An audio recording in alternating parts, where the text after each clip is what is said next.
बिस्मिल्लाहिर्रहमानिर्रहीम। बच्चे video games खेलते हैं, क्या ये अच्छी हैं, क्या ये बुरी हैं? इसका सवाल का जवाब भी बिल्कुल वैसा ही है जैसा हम खुराक के बारे में कह सकते हैं।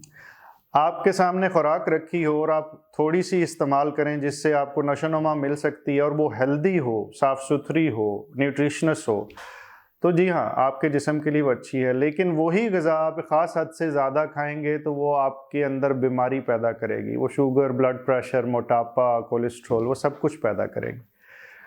तो दो शर्तें हुई, एक तो ये कि वो हेल्दी हो खुराक, और दूसरी ये कि वो न्यूट्रिशियस हो।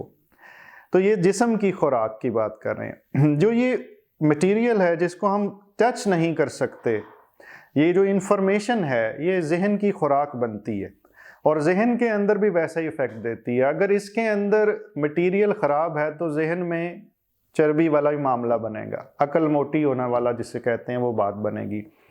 और अगर फ़र्ज़ करें कि ये न्यूट्रिशनस है और ख़ास डोज में मिलती है तो ये फ़ायदा भी दे सकती।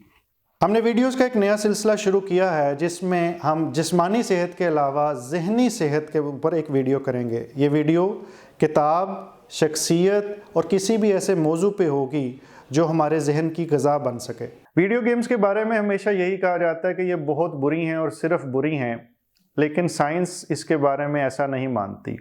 जी हाँ, 80% से ज़्यादा जो देखने में चीज़ें मिलती हैं आजकल की सोसाइटी में वो यही है कि बच्चे इसे एक ख़ास हद से ज़्यादा खेलते हैं और वो डेफिनेटली बुरी है। तो पहले मैं बुरी चीज़ों का ही जिक्र कर लेता हूँ। वीडियो गेम ज़्यादा खेलने से बच्चे स्क्रीन टाइम पे देखने के आदी हो जाते हैं और उस दौरान में ज़ाहिर है कि उनका सोशल इंटरेक्शन दूसरे लोगों से मुख्तलिफ हो जाता है। दूसरा ये कि उनको इमीडिएट रिवॉर्ड की एक आदत पड़ जाती है और रियल ज़िंदगी में इमीडिएट रिवॉर्ड्स अमूमी तौर पे वैसे नहीं मिलते, और जो बच्चे टोटली गेमर्स बन जाते हैं उनको अमूमी तौर पे सोशल लाइफ में बहुत प्रॉब्लम्स होती हैं। उनको अपनी ज़िंदगी के अंदर लाइफ पार्टनर ढूंढने में, दोस्तों के साथ टाइम गुजारने में, मूड को स्टेबल रखने में बड़ी प्रॉब्लम्स होती हैं, क्योंकि बटन दबाया, पॉइंट मिल गया। ज़िंदगी में ऐसा नहीं होता। दूसरे नंबर पे जब वो सारा का सारा वक्त एक एडिक्शन है। जब हम वीडियो गेम खेलते हैं तो दिमाग के अंदर एक मटेरियल रिलीज़ होता है जिसको हम डोपामीन कहते हैं, और भी बहुत सारे मटेरियल रिलीज़ होते हैं, और ये डोपामीन बहुत सारे और चीज़ों के अंदर भी निकलता है जो एडिक्टिव होती हैं। सिगरेट जब हम पीते हैं तो उससे भी होता है, कुछ और चीज़ों के अंदर होता है। सोशल मीडिया पे कुछ ख़ास चीज़ें देख के जो अच्छी लगती हैं तो दिमाग के अंदर डोपामीन रिलीज़ होती है। तो असल में वो फीलिंग अच्छी लगती है जिसमें बच्चे ये देख रहे होते हैं। तो एक ख़ास हद से ज़्यादा ये होती है तो इतनी एडिक्टिव हो जाती है कि वो बच्चे आराम से बैठ ही नहीं सकते, वो बोर बड़ी जल्दी हो जाते हैं। और बोरियत असल में उस डोपामीन के सर्ज की कमी है जो आपको नहीं मिल रही होती। इस वजह से वो बच्चे बार बार अपने बहन भाइयों से दूर, किताबों से दूर, वालिदैन से दूर वीडियो गेम्स खेल रहे होते हैं, और ज़्यादातर वो गेम्स बुरी खुराक की तरह की होती हैं जिसके अंदर सिर्फ मार धाड़ होती है और कोई टेक्निक मौजूद नहीं होती, उसमें कोई स्ट्रेटजी नहीं होती, उसमें कोई प्लानिंग नहीं होती, और इसी खूनख्वार किस्म की गेम्स होती हैं जिसके अंदर वो मारते हैं तो जनाब खून के जो से फव्वारे निकलते हैं, उससे जहन कोई नशोनुमा नहीं पाता। वो इसी तरह ही है कि आपने चर्बी से बढ़ी हुई कोई खुराक खा ली तो वो क्या जिस्म में न्यूट्रिशियस मटेरियल पैदा करेगी। दूसरी तरफ साइंस इसके बारे में ये बताती है कि अगर किसी बच्चे को अटेंशन डेफिसिट का डिसऑर्डर है और वो फोकस करना नहीं सीख पाता, तो कुछ ऐसी गेम्स बनाई गई हैं जो पर्पस बिल्ट है कि वो बच्चे का फोकस बनाती हैं, उसको ध्यान एक जगह पे रखने को मिलता है। मिसाल के तौर पे एक गेम है जिसे टेनेसिटी कहते हैं, और वो गेम इसी तनाजुर में बनाई गई।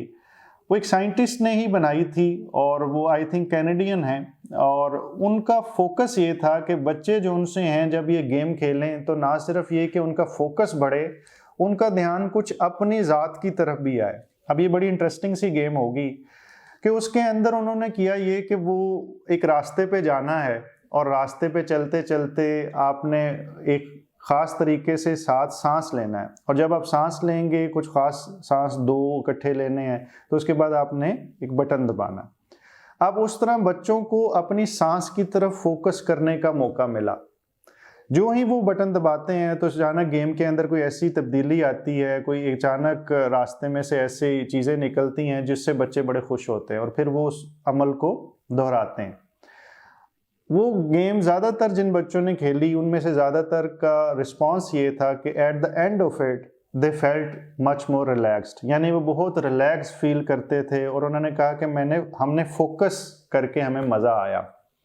ये गेम बिल्कुल डिफरेंट है उस मार धाड़ वाली चंद गेमों से जिसके अंदर सिर्फ मारना और अगले को ज़दोकोब करना शामिल है। इसके अंदर आपका अपने सांस पे फोकस और सामने बटन किस पॉइंट पे दबाना है, इसके साथ जहन की सिंक्रोनी चाहिए होती है और जहन मुकम्मल तौर पे हाजिर रहता है, ना सिर्फ स्क्रीन पे, अपनी सांस पे भी। तो ये लिंकेज ADH के कुछ बच्चे जो उनसे थे, जो अटेंशन डेफिसिट के थे, उनको ये इस गेम ने हेल्प किया।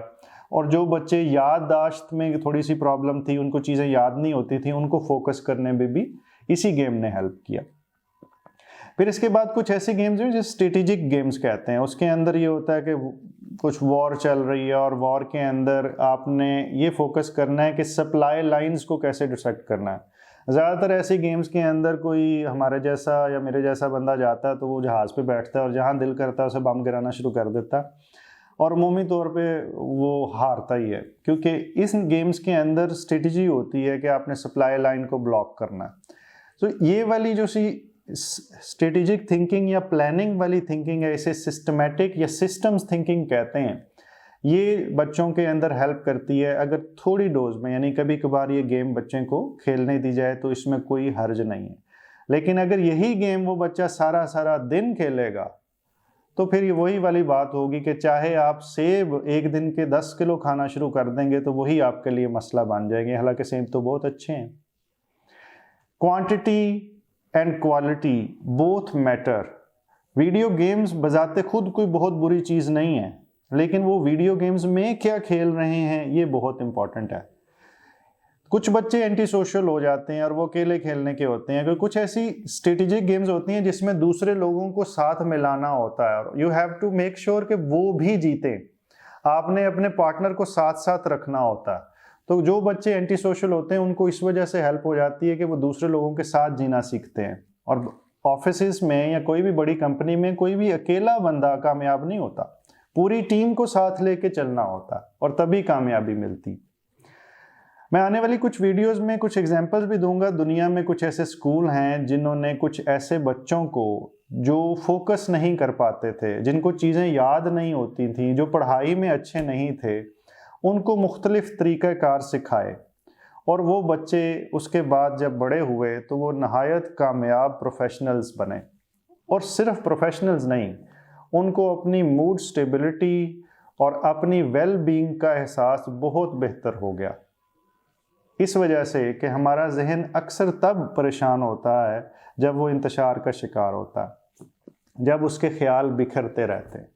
तो हम जो अपने बच्चों को एक बेहतरीन तोहफ़ा दे सकते हैं वो एक ये है कि जो बच्चे आपको अटेंशन डेफिसिट के लगते हैं या वो एक जगह अपनी अटेंशन नहीं दे पाते, उनको इन एक्सरसाइजेज में डालें जो ब्रीदिंग की एक्सरसाइजेज हैं जिनका मैं जिक्र करूँगा। और अगर कोई गेम्स उनको खेलने को देनी है तो वो कंस्ट्रक्टिव गेम्स हो और ज़रूर देखें कि बच्चा क्या खेल रहा है। बहुत सारी ऐसी गेम्स भी हैं जिनमें बहुत सारी फहश एलिमेंट भी शामिल हो चुके हैं। वो ऐसी गेम्स भी हैं जो अंडरवर्ल्ड के साथ भी अटैच करने के लिए इस्तेमाल की जाती हैं। तो बच्चा हमेशा हल्दी या हमेशा बुरा इस्तेमाल नहीं कर रहा होता गैजेट का, लेकिन आपकी मॉनिटरिंग ये फैसला करेगी कि बच्चा किस डायरेक्शन में जा रहा है। अपना बहुत ख्याल रखिए। अल्लाह ताला आपको मुकम्मल ज़िंदगी दे और दूसरों की ज़िंदगी मुकम्मल करने का शर्फ अता करे। शुक्रिया।